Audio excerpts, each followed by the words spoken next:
Alright, so ayan mga gasa, tapos na, na-settings na natin ang makina na yan. Overhaul na yan.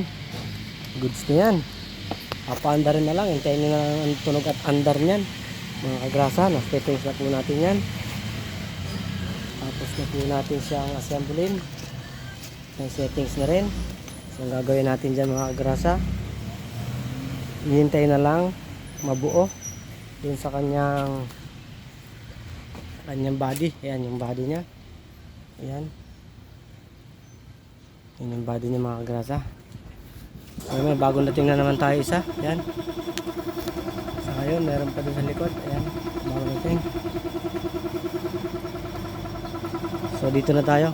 Kung matapos natin to, medyo natatagalan ako kasi alam nyo naman, single lang tayo magbuo ng makina. Single lang. So kaya may Innova tayo, bagong dating din.